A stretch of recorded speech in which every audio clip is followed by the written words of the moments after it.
Hey friends, welcome to week 3 of my travels to Alaska. After I left Dawson Creek, I went through the Peace River Delta. First night out of Dawson Creek, I stopped at Pink Mountain. From Pink Mountain, I went through Fort Nelson, and there was a museum there, which was pretty interesting. A lot of old artifacts. For my friend Lori, I had to take pictures of these post office this old post office.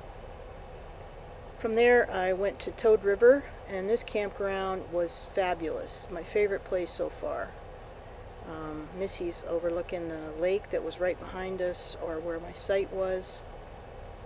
And this lake, I'm not sure the name of the lake, but it was actually gorgeous, and there was swans and geese and ducks. And this was in the afternoon when we got there. I took Missy for a walk. And then in the morning, just some fabulous stuff. Duck kind of shaking off his feathers there. And then there was a beaver dam. And if you look right in the middle, the dark spot there, it's a beaver. He's like gnawing on some wood there. And just the mist coming up over the lake in the morning was fabulous. This is one of my favorite pictures. So there was a swan family there. So mom and dad and 2 babies, which were actually getting pretty big. And they came pretty close, and they seemed to kind of own the lake. After I left Toad River, I stopped along the Tetsa River and took some pictures. There was a family out there kind of playing in the water, and this was gorgeous rapids. And then Muncho Lake was we took a little bit of a hike around there. That was fabulous also. Wonderful scenery.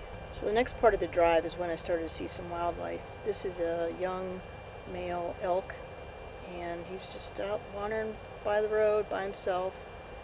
And then there was another one. You can tell he's got these little horns. And then just some buffalo crossing the road, like, hey, no big deal. Sorry, but they call them bison here. So my next stop is the Laird Hot Springs. And basically you go into this resort area. They have an RV park there. I didn't camp there, but just paid the $5 admission fee. There's a boardwalk that goes to these hot springs, and they're hot, and it was a pretty awesome experience. It was a lot of fun. I was there about 30 minutes in the water. That night I stayed at a place called Tagg's RV Park. This was right across the street from the Signpost Village. So the Signpost Village was started by one of the Army guys that built the Alaska Highway. Put up one sign with the name of his hometown back in Pennsylvania, and it has just exploded since then. So it literally is a forest. This is where I met Marlin. This is his motorcycle. I thought I had a picture of him, but I think I used his phone.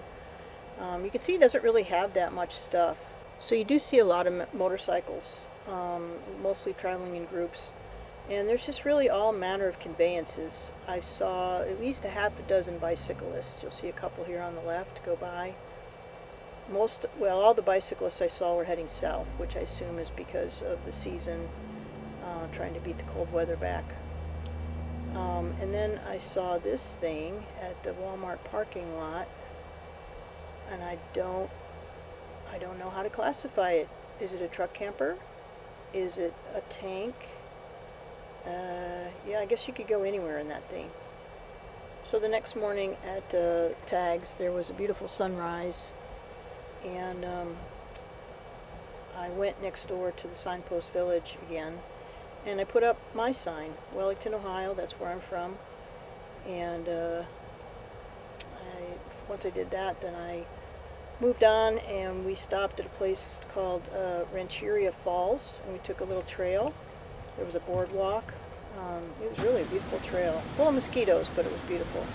So there was actually 2 falls there, and it was gorgeous. And we spent, I don't know, half an hour, 45 minutes there, and before we moved on. And then the next night I stayed at Pioneer RV Park in Whitehorse. This is Missy napping after her breakfast that next morning. And then from there, I stopped at this place called Canyon Creek Bridge. It was just like a rest area. So this was built during the gold rush. It's actually a replica of a bridge that was built during the gold rush. And then last night I stopped at the KPR RV Park in Haines Junction, which is where I am now.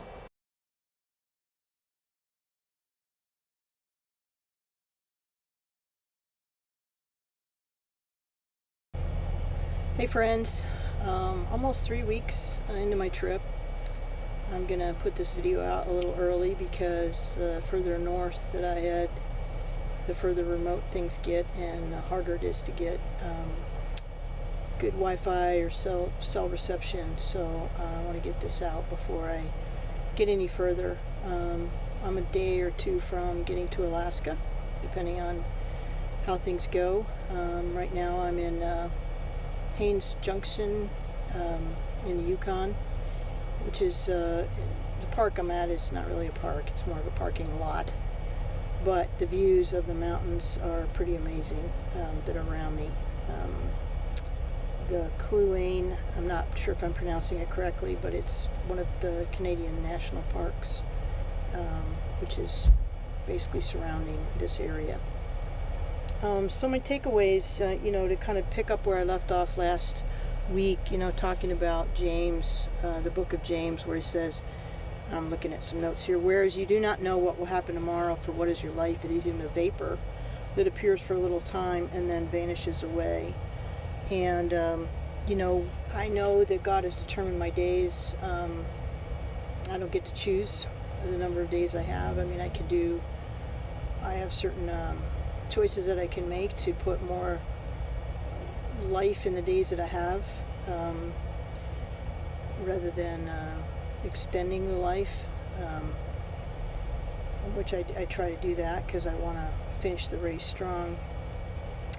But that made me think about, I got 20, 30 years left of whatever days, if life expectancy tables are correct, which they may or may not be. But that made me think about what Paul wrote in Ephesians when he was talking about, see then that you walk circumspectly, not as fools, but as wise, redeeming the time, for the days are evil. So I'm thinking, okay, what does it mean to redeem the time?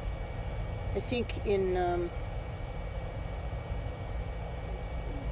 previous life, redeeming the time for me was how productive am I?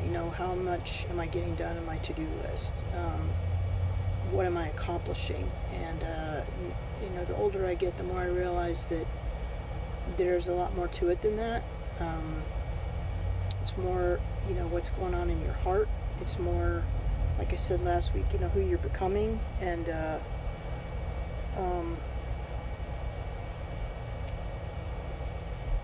so not necessarily what I'm accomplishing in terms of how many things that I see or whatever, but the people I meet.